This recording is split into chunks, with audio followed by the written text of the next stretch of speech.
एक समय था जब उनकी नजरों में रूप कुमारी से ज्यादा रूपवती रमणी संसार में न थी। लेकिन वह उन्माद कब का शांत हो गया। भावुकता के संसार से वास्तविक जीवन में आए उन्हें एक युग बीत गया। अब तो विवाहित जीवन का उन्हें काफी अनुभव हो गया। एक को दूसरे के गुण दोष मालूम हो गए हैं। अब तो संतोष ही में उनका जीवन सुखी रह सकता है। मगर रूप कुमारी समझदार होकर भी इतनी मोटी सी बात नहीं समझती। फिर भी उन्हें रूप कुमारी से सहानुभूति ही हुई। वे उदार प्रकृति के आदमी थे और कल्पनाशील भी। उसकी कटु बातों का जवाब न दिया, शरबत की तरह पी गए। अपनी बहन के ठाठ देखकर एक क्षण के लिए रूप कुमारी के मन में ऐसे निराशाजनक, अन्यायपूर्ण, दुखद भावों का उठना बिल्कुल स्वाभाविक है। रूप कुमारी कोई सन्यासिनी नहीं, विरागिनी नहीं कि हर दशा में अविचलित रहे। इस तरह अपने मन को समझाकर उमानाथ ने गुरु सेवक के विषय में तहकीकात का संकल्प किया। एक सप्ताह तक रूप कुमारी मानसिक अशांति की दशा में रही। बात बात पर झुंझलाती, लड़कों को डांटती, पति को कोसती, अपने नसीबों को रोती। घर का काम तो करना ही पड़ता था, लेकिन अब इस काम में उसे आनंद न आता था। बेगार सी टालती थी। घर की जिन पुरानी दुरानी चीजों से उसका आत्मीय संबंध सा हो गया था, जिनकी सफाई और सजावट में वह व्यस्त रहा करती थी, उनकी तरफ अब आंख उठाकर भी न देखती। घर में एक ही खिदमतगार था। उसने जब देखा बहू जी घर की तरफ से खुद ही लापरवाह हैं, तो उसे क्या गरज थी कि सफाई करता। जो चीज जहां पड़ी थी वहीं पड़ी रहती, कौन उठाकर ठिकाने से रखे। बच्चे माँ से बोलते डरते थे और उमानाथ तो उसके साए से भी भागते थे। जो कुछ सामने थाली में आ जाता उसे पेट में डाल लेते और दफ्तर चले जाते। दफ्तर से लौटकर दोनों बच्चों को साथ ले लेते और कहीं घूमने निकल जाते। रूप कुमारी से कुछ कहना बारूद में दिया सलाई लगाना था। हाँ, उनकी वह तहकीकात जारी थी। एक दिन उमानाथ दफ्तर से लौटे तो उनके साथ गुरु सेवक भी थे।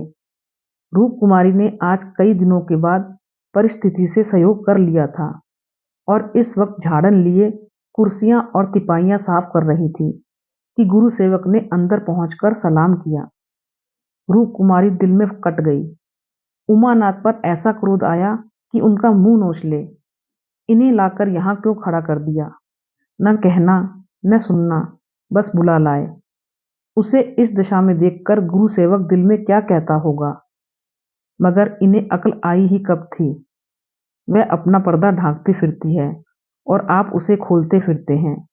जरा भी लज्जा नहीं, जैसे बेहयाई का बाना पहन लिया है। बरबस उसका अपमान करते हैं। न जाने उसने उनका क्या बिगाड़ा है।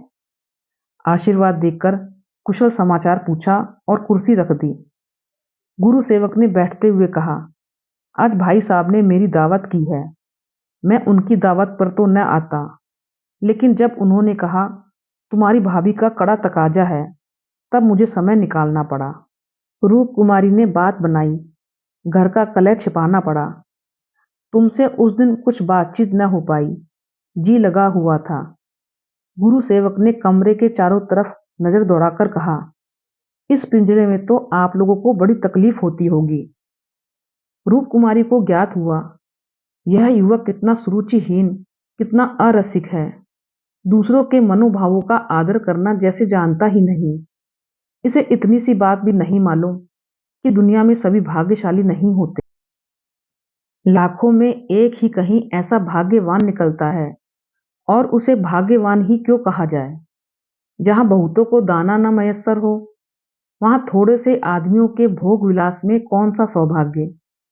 जहां बहुत से आदमी भूखों मर रहे हों, वहां दो चार आदमी मोहन भोग उड़ाए, तो यह उनकी बेहयाई और हृदयहीनता है, सौभाग्य कभी नहीं। कुछ चिढ़कर बोली, पिंजड़े में रहना कटघरे में रहने से अच्छा है। पिंजड़े में निरीह पक्षी रहते हैं, कटघरा तो घातक जंतुओं का ही निवास स्थान है। गुरु सेवक शायद ये संकेत न समझ सका। बोला, मेरा तो इस घर में दम घुट जाए। मैं आपके लिए अपने घर के पास ही एक मकान ठीक करा दूंगा, खूब लंबा चौड़ा। आपसे कुछ किराया न लिया जाएगा। मकान हमारी मालकिन का है। मैं भी उसी के एक मकान में रहता हूँ। सैकड़ों मकान हैं उसके पास, सैकड़ों। सब मेरे अख्तियार में हैं। जिसे जो मकान चाहे दे दूं, मेरे अख्तियार में है। किराया लूं या न लूं, मैं आपके लिए सबसे अच्छा मकान ठीक करूंगा। मैं आपका बहुत अदब करता हूँ। रूप कुमारी समझ गई, महाशय इस वक्त नशे में हैं, तभी यूं बहक रहे हैं। अब उसने गौर से देखा तो उनकी आंखें सिकुड़ गई थी, गाल कुछ फूल गए थे, जबान भी लड़खड़ाने लगी थी। एक जवान खूबसूरत शरीफ चेहरा कुछ ऐसा शेखीबाज और निर्लज हो गया कि उसे देखकर घृणा होती थी। उसने एक क्षण के बाद फिर बहकना शुरू किया। मैं आपका बहुत अदब करता हूँ। जी हाँ, आप मेरी बड़ी भाभी हैं। आपके लिए मेरी जान हाजिर है। आपके लिए एक मकान नहीं 100 मकान तैयार हैं। मैं मिसेज लोहिया का मुख्तार हूँ। सब कुछ मेरे हाथ में है, सब कुछ। मैं जो कुछ कहता हूँ वह आंखें बंद करके मंजूर कर लेती है। मुझे अपना बेटा समझती है। मैं उसकी सारी जायदाद का मालिक हूँ। मिस्टर लोहिया ने मुझे 20 रुपए पर रखा था। 20 रुपए पर। वह बड़ा मालदार था, मगर किसी को नहीं मालूम उसकी दौलत कहाँ से आती थी।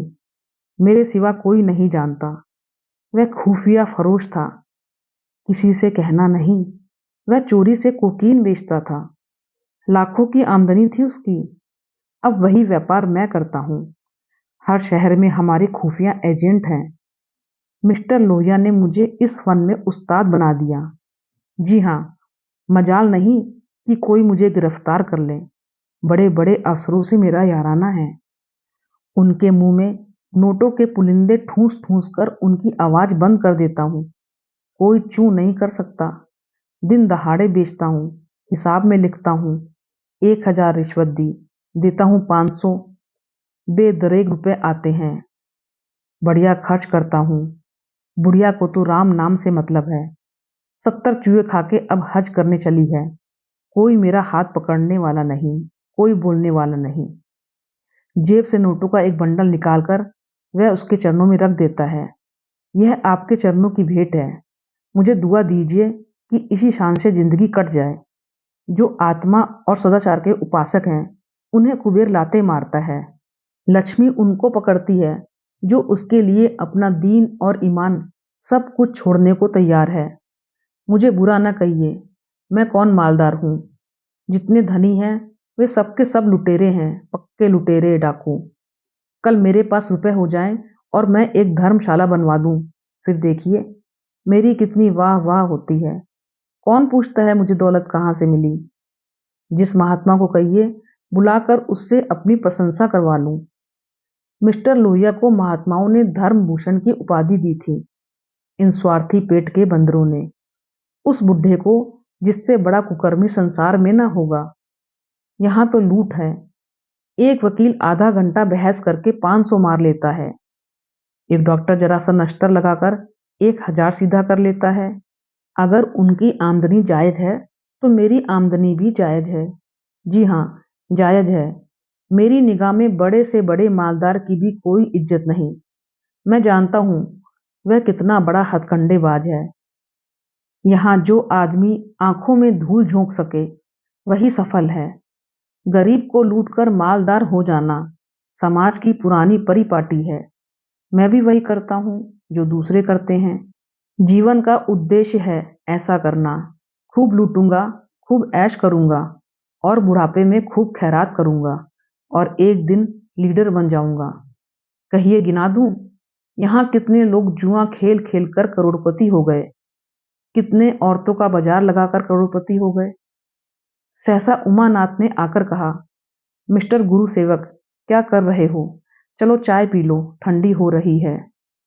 गुरु सेवक ऐसा हड़बड़ा उठा मानो अपने सचेत रहने का प्रमाण देना चाहता हो, मगर पांव लड़खड़ाए और जमीन पर गिर पड़ा।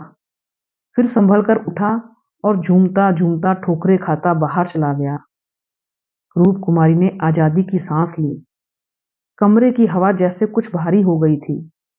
जो प्रेरणाएं कई दिन से अच्छे अच्छे मनोहर रूप भरकर उसके मन में आ रही थी, आज उसे उनका असली विभत्स घिनौना रूप नजर आया। जिस त्याग, सादगी और साधुता के वातावरण में अब तक उसकी जिंदगी गुजरी थी, उसमें इस तरह के दाव पेच, छल कपट और पतित स्वार्थ का घुसना बिल्कुल ऐसा ही था जैसे किसी बाग में सांडों का एक झुंड घुस आए। इन दामों वह दुनिया की सारी दौलत और सारा ऐश खरीदने को भी तैयार न हो सकती थी। नहीं, अब राम दुलारी के भाग्य से अपने भाग्य का बदला न करेगी। वह अपने हाल में खुश है। राम दुलारी पर उसे दया आई, जो भोग विलास की धुन और अमीर कहलाने के मोह में अपनी आत्मा का सर्वनाश कर रही है।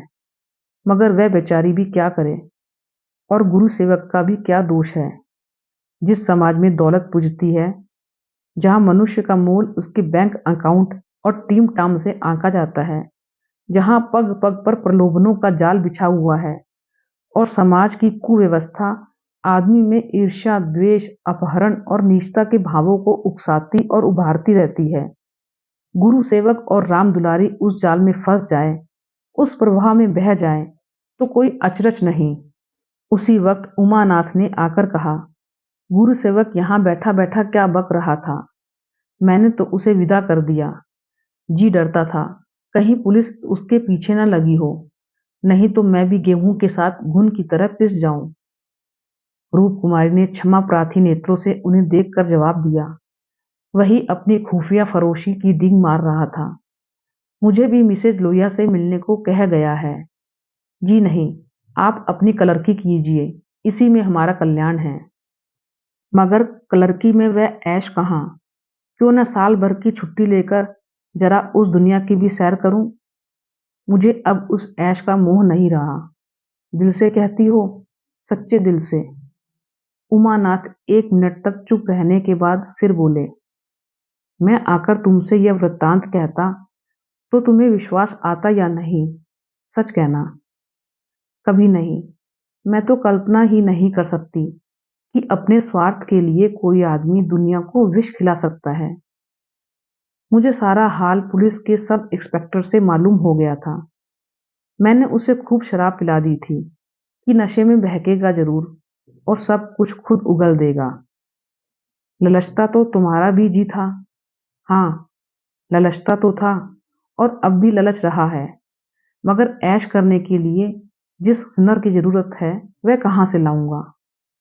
ईश्वर न करे वह हुनर तुम में आए। मुझे तो उस बेचारे पर तरस आता है। मालूम नहीं खैरियत से घर पहुंच गया या नहीं। उसकी कार थी, कोई चिंता नहीं। रूप कुमारी एक क्षण जमीन की तरफ ताकती रही, फिर बोली, तुम मुझे दुलारी के घर पहुंचा दो। अभी शायद मैं उसकी कुछ मदद कर सकूं। जिस बाग की वह सैर कर रही है, उसके चारों तरफ निशाचर घात लगाए बैठे हैं। शायद मैं उसे बचा सकूं। उमानाथ ने देखा, उसकी छवि कितनी दया पुलकित हो उठी है।